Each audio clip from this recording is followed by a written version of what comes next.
I'm Dr. Brian Curtice, one of the paleontologists here at Fossil Crates, and it is the heavyweight championship round. Number 1 seed and reigning chomp, Tyrannosaurus, squares off against the number 2 seed, Spinosaurus. We saw this battle last year. Spinosaurus defeated quite soundly, but he's looking like he's ready for this one. He's got some different tricks. He has going in the Colosseum straight off against Tyrannosaurus. There is no bow. There is no touch of the snouts. There is just pure rage between these two. They begrudgingly back up in their corner. Coiled steel ready to bolt out. There's the sound and they're off. Tyrannosaurus Rex decides to use its mighty, massive maw and just go straight chomping in.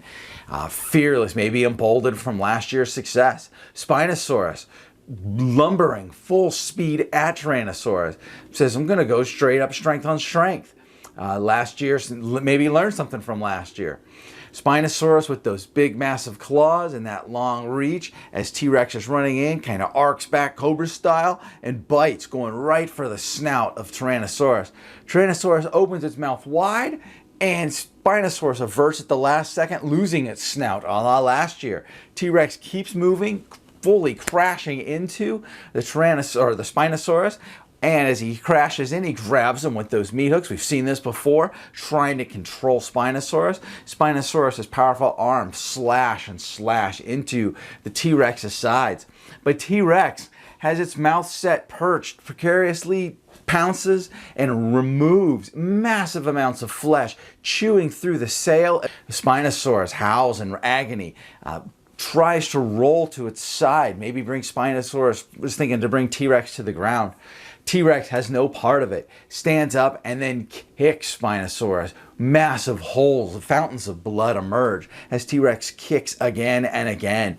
Spinosaurus from the ground grabs, bites repeatedly with that long snout, snapping away bits of T-Rex flesh, but T-Rex doesn't seem to even notice.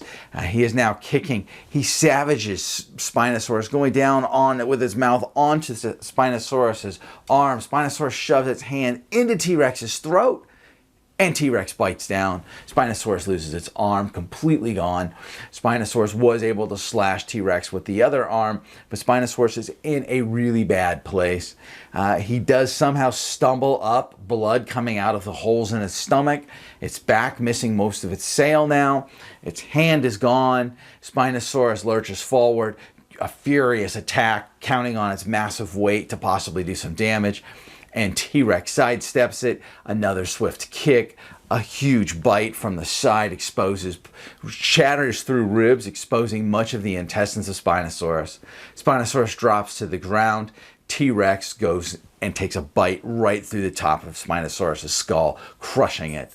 This was a gory, bloody rematch. T-Rex having no patience for Spinosaurus, destroying Spinosaurus in the process.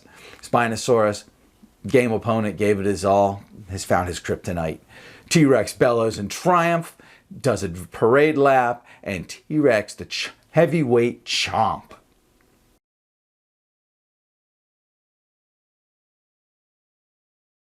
All right, welcome to the 2021 HEAVYWEIGHT Championships. We are here to talk about the post-fight conversation of the heavyweights.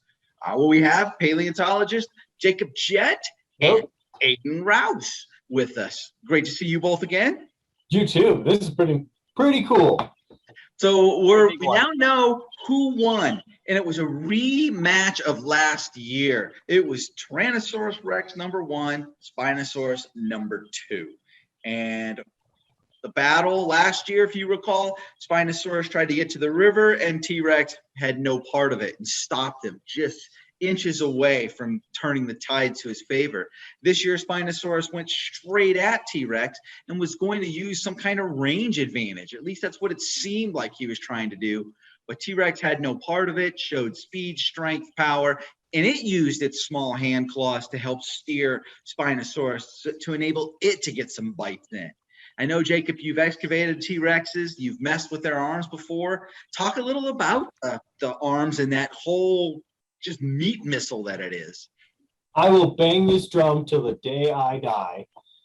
T-Rex arms are proportionally small. And I personally have arms that are longer than T-Rex arms, but they are not as robust. T-Rex had some massive muscles on there. And an important thing to remember about Tyrannosaurus is as most animals develop through time, as they evolve, they tend to lose digits kind of like this from the outside in. Tyrannosaurs are weird, and as they lose digits, they retain 1 and 2. Now, they don't have opposition like we do with a thumb, but they do have limited grasping capability there. So we know that Tyrannosaurus, and especially T-Rex, was using his arms for something. And today we kind of got a peek at what that might have been. Well stated. I love the visuals. Aiden, what'd you think of the Spino T-Rex rematch? Spinosaurus may have very large teeth, but T-Rex's teeth are bigger. I mean, they're called killer bananas. I mean, when you look at those big anterior teeth, those are just for ripping out trunks, just ripping out. Because here's the thing, it doesn't have to chew. It just needs to kill Spinosaurus. So whatever way it needs to do that, I mean, it's called HEAVYWEIGHT Championship. But I mean, in the end of the day, as long as you come out on top, I think T-Rex had it in the bag from the start. I mean, like what Jacob said, those arms, we know they were used for something. We know they were used for something. We have parts of HEAVYWEIGHT from various Tyrannosaurus specimens that indicate usage, at least in the upper arms. Places where our muscles were ripped out and placed back in. I mean, we know these Tyrannosaurs were using their arms for something. I am still on the skeptical side on which debate I want to fall under, at least, or what idea I want to fall kind of place myself under. But in this case, I mean, T-Rex could have used them for, like what Jacob said, was for grasping. So, I mean, a T-Rex has to do what it has to do, and Spinosaurus was just in its way. I like that, just in its way. And in this time, because Spinosaurus had tried last time when they fought before, in my mind, it was going to take a different battle plan. And it had watched other animals, and it thought, well, maybe I'll take the fight to it. Because Spinosaurus is a heavy animal and a long animal. And if you put it on the ground with those shorter limbs and pachystotic body, it might be able to just stay on top, almost like what we hypothesized for the raptor prey restraint model that dromaeosaurs do, but on a crocodilian 50-foot level. But T-Rex, just too big, brutal, strong, fast, powerful in my mind and the public's mind. Plus, when you go to vote, the T-Rex, it's the number one. It's the most expensive dinosaur ever sold. It's probably sold more T-shirts, more movies than any other dinosaur. So it's got a lot of star power.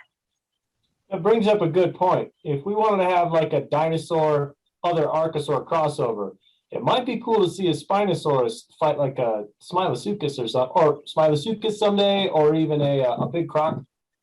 So hold on to that thought, because, well, actually, don't hold on to it. Just get to it now. I know we've been kicking around some ideas for next year's HEAVYWEIGHT Championship, but I've gotten some direct messages from individuals saying, why not put in the short-faced cave bear, Arctodus simus, put it against an Allosaurus, or put a Smilodon in against the Megaraptor. So the request is that we get some of these non-dinosaur predators into the mix, some big crocodiles, Deinosuchus, what is it, Perusosaurus, I think it's called, the Brazilian Gavialiforme. I love late Triassic Archosaurs, man. Boom, Gorgonopsids, throw down some Gorgonopsids in there. Let's rewind the clock. Let's get ourselves some Postosuchus. So I think that, and then where do we stop as well? Dr. Lopez was saying, well, why not bring in some herbivores into this? Let's get a Triceratops in the mix, or a massive Ankylosaur, and have those guys square off. And so we've got a lot of different things to consider for next year. And we're open to it. What I do say is we have one fight left this year. Now that we know the lightweight and heavyweight chomps, we have that extra special, who's the overall champion? So we've got the unlikely matchup of Tyrannosaurus versus Utah Raptor. Thoughts? T-Rex. T-Rex. That's it. You know, I don't think there's any contest here. I'm going with T-Rex as well. Even if people said Utah Raptor hunted in packs, which I don't think it did. Even a pack of Utah Raptors is going to have some trouble because every time T-Rex connects with a kick or a bite, that Utah Raptor is no longer on the playing field. Yeah, a pack is a lot different than a mob, which is what I think it would take. Well, bracket-wise, because of me picking Dilophosaurus way back when, going all the way to the finals, I got eliminated early on. And neither of your brackets are in a much better place. But No. I will tell you, Luca still has a perfect bracket. And what's crazy about that, though, is though Luca mathematically can't do any worse than first, if Utah Raptor upsets T-Rex, a gentleman whose name is Ryan, he will rocket to tie for first place because he called Utah Raptor and T-Rex in the final with Utah Raptor winning.